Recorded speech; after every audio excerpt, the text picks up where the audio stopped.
Buno Risifemberi, chitsauko 14. Mushure mamasvondo maviri kubva zvaonekwa Youkainano Piataira, uyo aiva munyai wabvunza wabaya. Iye bvunza wabaya akazotumazve nhopi yaTaira kwavambambara kuti aizenge achizovashanyirawo mushure mamazuva maviri. Kushanya uku kwaiva nezvirango zvako. Izvi zvaireva kuti nyakuzvarirwa mukadzi uyu ainge achiuya kuzoona mukadzi wake, kana kuti kuzoratidzwa mukadzi wake zviri pamutemo. Iyewo murume wacho aizenga achizouyawo akabatira mukadzi wake zvaizomukwazisa kana kumubvuma nazvo zvaipedza dambudziko rakaita kuti azvarirwe kwaari. Kuwanda kana kukura kwazvo zvaizoratidzawo rufaro nokupfuma kwake pakugamuchira mukadzi uyu, nokumuratidza kuti ainge achizouya pamaguta napamutambarakede. Izvi zvairatidza zvekuti aya aiva mavambo omukuwasha kutanga kuriritira mukadzi wake. Zvaireva zvekuti iyi ndiyo nguva yokuti mukuwasha aone mamiriro akaita pamusha apa maererano nenzara kuti achigoonawo mayamuriro aaizoita. Uyezve yaiva nguva yekuchitanga kufambidzana navanatezvara vake, iye achipotawo achionekwa nachava mukadzi wake panguva iyi yaanenge asati amubikira. Izvi zvaiyamurira kuti mukadzi arerukirwe kunobikira munhu waaiziva uye achidiwa nemhuri yake, naiyewo achida mhuri yemukadzi wake iyi. Kunze kwezvokudya, mukuwasha aizozivawo zvimwe zvaidiwa kuitwa pamusha apa. Nguva iyoyi mukuwasha aratidze kukosha kwake kuti vanatezvara havana kupotsa pavakasarudza kumupa mukadzi. Vazhinji vavakuwasha vaigona kufadza madzitezvara avo, ndipo pavaigona kubva vavirikwa nomumwe mukadzi nokuda kwekuona rugare namaguta aiva pamukuwasha. Naizvozvo pakasvika shoko rokushanya kwaizoitwa nabvunza wabaya uku, mhuri yavambambara iyi yakafara kwazvo. Vakaziva kuti vaizosiyiwa vava pane chimwe chinhano muupenyu hwavo maererano nedambudziko renzara rainge rakonzera kuti vazvarire mwana wavo iri. Izvi vakadaro nokuti vaiziva pfuma yaiva nabvunza wabaya, zvavainge vapindurwa pachichemo chavo chokutandirwa nzara mumba nokuzvarira mwana. Musi wekutanga vakapiwa matengu 3 nembudzi yousavi. Vakaziva kuti paiwira iwo changamire pachavo saizvozvi kwaiuya zvakapfuura zvokutanga. Vatete vasekesai vakanoshevedzwa kuti vauye vaite basa ravo routete. Vakabva vangouya musi wakarewo kuti vabva vararirako vachizofuma vachiita basa ravo. Vasekesai semunhu aiziva basa rake, vakabva vatora muzukuru wavo Youkai voenda naye kurwizi vonotsvindako. Vakanotsvinda vhudzi ravo nemiviri noruredzo. Vakabva vangonokwesha nemanga. Vakatsvindawo nhembe neshashiko dzavoko, vachimirira kuti nhembe neshashiko dzavo zvavaizopfeka pazuva rinotovera zviome kudai.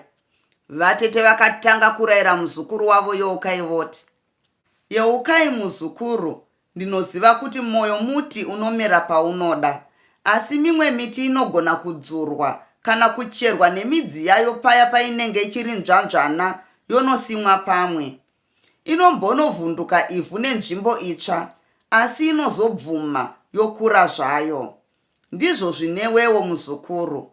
Ndinozivisisa chose kuti iwe moyo wako wainge waisa pana pasi pamire ini namai vako patainge tataura newe zviya. Takazviona kuti wainge wafara kwazvo nazvo. Ini ndakabva ndangonodongera imba yavagore renhamo ndichinodongorera pasi pamire. Pasi pamire akazvigamuchira namaoko maviri zvose naamai vake. Ini ndikasvikokuudzai mose iwe naamai vako. Tose tikafara nazvo. Asika nokuda kwenzara yakanga yapinda mumba menyu, baba vako avo vasingafaniri kuti vazive nezvekudongera imba iyi kwatakaita, kusvikira mukomana atozouya kuzorora, vakabva vangozvarira kuti nzara iyi ipere mumba. Asi kudai mukomana uyu pasi pamire aiva mupfumi, taiedza kuti agure badza, naro badza iroro todzimurisa nzara. Asi izvi hazvina kugoneka nekuda kwekuti pasi pamire wacho muchenawo zvake. Saka iwe tinokutenda kwazvo muzukuru, nekuti wagona kuraramisa mhuri yose pangozi yenzara iyi nokuzvarirwa kuna bvunza wabaya uku. Uchizvigamuchira wakasununguka muzukuru. Zvino kamuzukuru, bvunza wabaya wacho anova achava murume wako ari kusvika pano mangwana chaiwo, asi kuuya kuzoona iwe kunyanya nokuti uonawo isu. Sezvo achinyanya kuvinga kuzoona iwe, ndinoda kuti uite chinhu chimwe chete chikuru kwazvo. Chinhu ichi kumugamuchira norufaro rukuru kwazvo.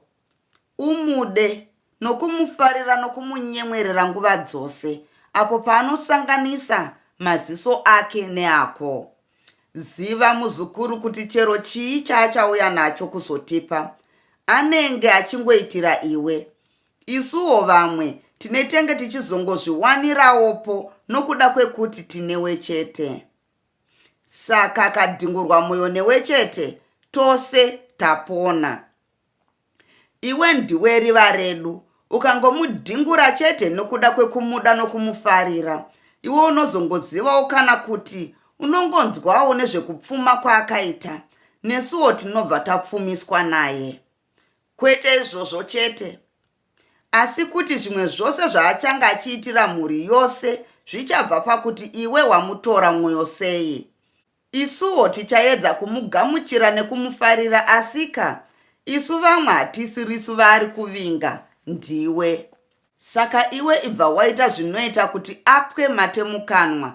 Kana zvangodai chete anobva apa achiita zvokuregedzera ruoko, asi kana akasafadzwa newe anokokonyarisa ruoko, asi nokuda kwezvaanenge apa izvozvo, iwe unozonomubikira chete nokuti wakazvarirwa kwaari. Inga unoziva wani zviya zvinonzi kana wadya imbwa idya riri gono. Ndizvozvi muzukuru. Zvimwe zvose zvizhinji zvokumukwazisa nekumubvunza upenyu, ini ndini ndichakutungamirira. Nguva dzose unogara uchingova pandiri chete. Ndichakukwenya ini ndotaura, ndomira kuti iwe ugoitawo saizvozvo usati wakanganwa. Akakurezva iwe murezvewo nenyemwerero yako kuti atorwe moyo, uve musikana akasununguka. Wazvinzwa? Ndiri kuzvinzwa vatete. Akadaro yeukai akapfava. Asi pane chinhu chimwe chete chiri kundinetsa. Vasikana vazhinji zvavari kuona pasi pamira achitema ugariri pamba pedu kudai, vari kutondikorokotedza kuti zvangu ini ndichazoroorwa napasi pamire. Vasikana vazhinji vaitomudawo. Zvino kuti vagozoziva kuti ini ndakazvarirwa kuharawa iye abvunza wabaya, ndizvo zviri kurwadza mwoyo wangu, nekuti neniwo ndakanga ndada pasi pamire. Ndiri kutoshaya kuti zvekutema ugariri kwapasi pamire zvingabudirire sei kuti atemere zvake ini ugariri hwacho. Hameno, ndikagona kumufarira nemuromo wangu, asi mwoyo wangu hausi kumufarira vatete. Yeukai! Iwe yeukai! Vakatsiura vatete voita sovogumbuka. Yeukai! Yeuka kuti hapana mwana anoita zvaanoda iye akazvarwa. Wazvinzwa? Unozviziva here kuti isu vakuru takatsamwa, tikakuramwa tikakuputsira mukombe pasi, pako papera waparara. Zvapasi pamire chikanganwa. Ndakakuudza kare kuti pasi pamire ndakamuudza kare kuti achitokanganwa nezvako akabvuma. Izvozvi zvaari kutema ugariri pano kudai, kutotemera pfumisai. Zvino kana iwe woda kuramba uchichemera munhu akatogamuchira kusandura mwoyo wake kuti ade pfumisai, uri kurevei? Ndiwo mwoyo wakaipa iwoyo. Rega kuda kutunhidza mwoyo wako saizvozvi. Kana pasi pamira akazotora pfumisai, chakaipa ipapa chii? Chii chawakasiyana iwe napfumisai? Chiteereresa. Iwe uri wabvunza wabaya ari kuuya mangwana. Ndiko kusaka ini ndakashevedzwa nababa vako. Ndakatoshevedzerwa kuuya kwake kuti ini ndiite zvose zvinoitwa kana mukuwasha achiuya kuzoona mukadzi wake wokuzvarirwa. Saka ini ndinoteerera baba vako kwete iwe. Newewo unofanira kuteerera baba vako kwete kuzviteerera pachako. Hauna kuzviunza pano panyika, asi kuti wakauya nokuda kwavabereki navadzimu vako. Saka ndivo vaunofanira kuteerera. Wazvinzwa? Ndiri kuzvinzwa vatete. Ndine urombo kana ndakutsamwisai. Ndapfidza vatete. Akadaro yeukai otya kugumbura vatete. Zvakanaka muzukuru. Mwana anobvuma kukanganisa kwake ndiye akanaka. Handicharamba ndichingokupopotera. Ini uchiona vhudzi rangu rochena kudai, handisi wanhasi muzukuru. Vainge vodzora izwi zvino votaura vakasununguka. Ndangoti ndikuudzewo zvinoitika muupenyu. Maziso angu aya akaona zvakawanda. Nzeve dzangu idzi dzakanzwa zvakawanda. Mumusoro mangu umu muzere neruzivo rwezvinoitika zvakawanda. Ukanzwa zviya ndichikuudza zvinhu, usati ndiri kukuudza zvisina maturo kwete. Ziva kuti iye bvunza wabaya uyu mupfumi kwazvo uye ihurudza. Imwe nguva muno munyika anongodemwa chete nhashe nyandoro. Saka iwe une mhanza kwazvo muzukuru. Bvunza wabaya haazi munhu wekungobvuma kupiwa mukadzi nhando. Mukadzi anenge abvumwa nabvunza wabaya ane mhanza pakati pevamwe. Kudai aibvuma vakadzi vose vaipuhwa navanhu, handiti aine nzanga yake oga. Uyezve iwe ndiwe unenge uri wanzvo yake, unenge uri shovi yake chaiyo. Vasekesai vakaenderera mberi voti, iwe uri kuti uchasekwa nevamwe vako, asi uchatozoona kuti iwe ndiwo uchavaseka, nokuti vamwe vachava tsikombi chaidzo vasina kana avatora. Vamwe vachatochena mvi vachiri mudzimba dzavabereki vavo, vachiri munhanga maunenge wakatama kare iwe. Vamwe vavo ndevachaguma vaitwa zvigara mapfiwa pamadzitete mapenyu. Vamwe ndevachaguma vava pabarika pavachatoita pokumanikidzira kuti vagonziwo vari pavarume. Vayawo vachavhaira vachiti vakawanikwa namajaya vazhinji vavo vanonokudzoka misoro imire vatiza nzara nerushusho. Iwe kutoenda zvako paunochemererwa kudai, uri nani chose kukunda vose ivava. Pana pasi pamira pangakunde paupfumi. Uongo, ujaya huripo zvahwo asika chikuru kugarika nekuda kwezvekudya. Kungoti zvazvo pasi pamira anoshanda zvokuti kudai akawana badza, pamba pavo pangadai pasina nzara nourombo. Kana akazowana upfumisai ndizvozvo, imba yawabuda ndiyo yaanenge achiri kungova mairi. Zvawaimudira zvinenge zvagarwa nhaka nemwana wamai vakupfumisai. Ndiko kusaka ndakamupa zano rokuti achizotema ugariri hwapfumisai mumba menyu. Ngatichipedzisai pazvirongwa zvamangwana. Ndati ini uzive kuti munhu waunenge uchiremekedza zvikuru ndibaba vako pazuva ramangwana. Unovaremekedza nekudhingura mwoyo wabvunza wabaya. Baba vako vakakuzvarira kuna bvunza wabaya vachida kuti uende parugare napaupfumi. Pakudai naivo vachizosara vari mumaguta nokuda kwemurume wako iyeyu. Naizvozvo zuva ramangwana rakakosha kwazvo paupenyu hwako, iwe nemhuri yababa vako yose, kubudikidza nemagamuchiriro auchaita bvunza wabaya wacho mangwana. Unofanira kuratidza baba vako kuti iwe uri munhu anoteerera. Ugoratidza bvunza wabaya kuti uri mukadzi chaiye akabva kuvanhu anetsika. Hausi kuenda kunobikira bvunza wabaya iye zvino kwete.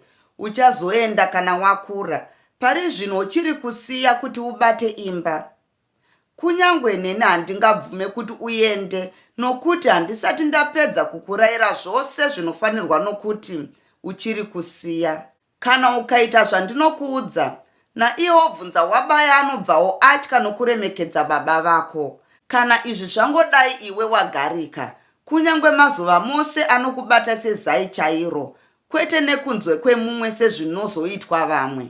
Zuva ramangwana ndiro rauchaumba zvose, zvichatevera zverugare rwako namaguta edu tose vekwambambara, asi zvichiitwa newe. Kana ukaita kuti mwoyo wake ubhururuke nerufaro, anobva arasira upfumi hwake hwose kwavambambara.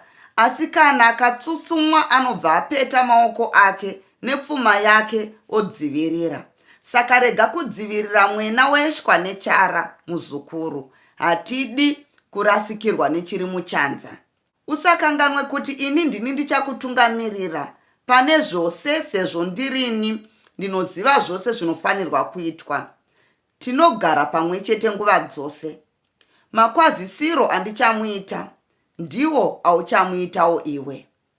Zvose zvandichaita kwaari ndizvo zvauchaitawo iwe. Asi unomirira kusvika ndakukwenya. Zvimwe zvacho ndichange ndichikuudza nemuromo. Unongoita sezvandinenge ndakuudza zvacho. Asi ndinoda kuti umufarire, umude, umusekerere kuti atorwe mwoyo. Ibva waratidza munhu wose kuti bvunza wabaya chete ndiye munhu waunoda chete pasi pano. Kana wazvigona izvi, uchaona zvandichakuitira ini, uye zvauchaitirwa nababa vako, nokuti unenge watifadza. Uye uchazoonawo zvichaitwa naiye bvunza wabaya, nokuti anenge amera zenze. Ndiyoyi muzukuru nguva yokuti uchiratidza kuti unobva kumba kune vanhu, une tsika uye unoteerera vakuru. Handiti uchazviitaka izvi muzukuru. Vakabvunza vasekesai vaine tariro yemhinduro inofadza. Vatete, ndazvinzwisisa zvose zvamataura. Ndichaita zvose chero imi muchizonditungamirira chete. Bvunza wabaya ndichamufarira nokumuda nokumusekerera. Akapindura, yeukai akasununguka chose. Hauchinzwazve muzukuru. Vakadaro vasekesai vakabva vamudetembera voti, yekanizve vachitoro, yekani vabiri naganyire, yekani nhari yangu iyi, yekani amai mukonde, mune kutizira kunenge kudyarura ndodzi, muna mazino anenge mwedzi wejena chena. Isu rudzi rukuru pane mamwe marudzi. Zvaitwa nhari vachihoro, zvaitwa mwana wehanzvadzi. Ngaachiuya zvake bvunza wabaya aone nekunzwa mashura. Kwake achakaroramba kudzokera mwoyo atorwa navachihoro. Ayewa, zvaitwa amai vangu. Vasekesai vainge vafadzwa nezvainge zvataurwa kana kuvimbiswa nemuzukuru wavo. Vakazozora mafuta epfuta aiva muchinu chavo. Mushure mezvi vakazodzokera kumba vonogadzirira kuuya kwechikomba bvunza wabaya, uyo aizosvika zuva raitevera. Ndatenda nekuteerera kwenyu.